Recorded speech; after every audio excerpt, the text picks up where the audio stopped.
Hi everyone, today I'm going to be showing you how to set up and install your new DCS-5025L Wi-Fi camera. Now in this example I'm going to be using an Android phone. However, if you have an Apple device like an iPhone or an iPad, the setup steps should virtually be the same. Now the first thing you want to do is make sure that your phone or mobile device is connected to your home Wi-Fi signal. So if I go into my settings and under Wi-Fi, I can see that I am connected to it. And then from there, the next thing you want to do is download and install the mydlink home app. Now on an Android device, this can be found in the Play Store, or if you have an Apple device, it'll be found in the App Store. You just want to launch the store and do a search for mydlink home. Should be the first one that comes back. You just want to select it and install it. Now in this example, I already have it installed and you can see it here on my home screen. So I'm just going to go ahead and launch that. Now when you first launch the app, the first thing it's going to do is ask you to log into your account. Now if you have an existing mydlink account, you can go ahead and just enter in your email and password. However, if you're a new user, you can just click on the sign up link at the bottom and create a new account for yourself. Now in this example, I already have an account, so I'm just going to go ahead and log into my account.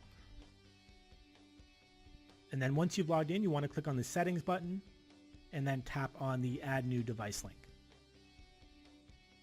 Now the first part of the installation will get you to scan the QR code of the camera.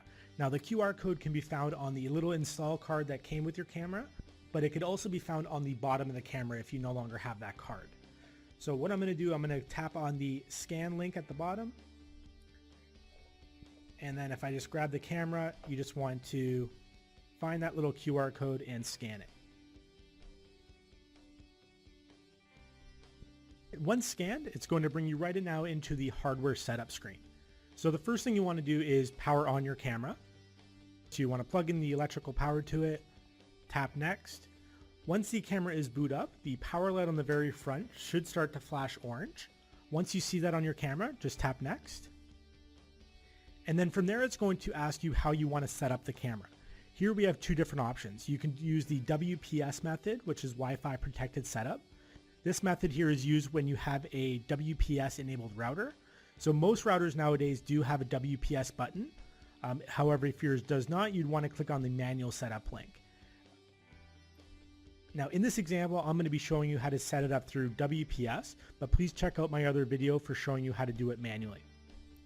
So now the first thing you want to do is, again, following the screen, you just want to now press and hold the WPS button on your router. In most cases and on most routers, you just need to press and hold it for about 3 or 4 seconds. Once you've done that, you just want to tap on WPS at the bottom. And now on the back of the camera, you want to do the same thing. So right on the back of the camera, you'll see the little WPS button right next to the Ethernet port. Again, you just want to press and hold that for about 3 to 5 seconds until you start seeing the WPS light start to blink on the front. It should start to blink blue.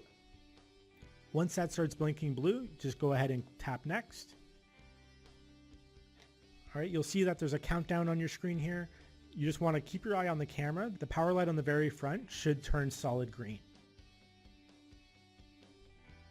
Okay, now you don't necessarily need to wait out this whole timer. Whenever you see that power light solid green and the other light is off, you just want to go ahead and tap green. Okay, the next thing it's going to do is it's going to search for your camera.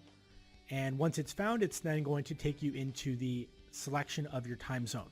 So you just want to select your time zone. It's going to ask you to create a password for the camera. Now this password here is what you'll need in order to make settings changes in the future. So if you want to set up motion detection or email alerts, this is the password that you'll need in order to do this. So you just want to go ahead and create a password for it. And you can also change the nickname of the camera. The camera default name is just the camera model number, the DCS-5025L. And the last thing you can do is change the image icon. In this example, I'm just going to leave it at the default and then tap finish. Then that's pretty much it. Your camera should now be set up. So you can see it here in my device list. I can now just tap on my DCS-5025L and be able to view the live image. For more helpful videos, please check out support.dlink.ca.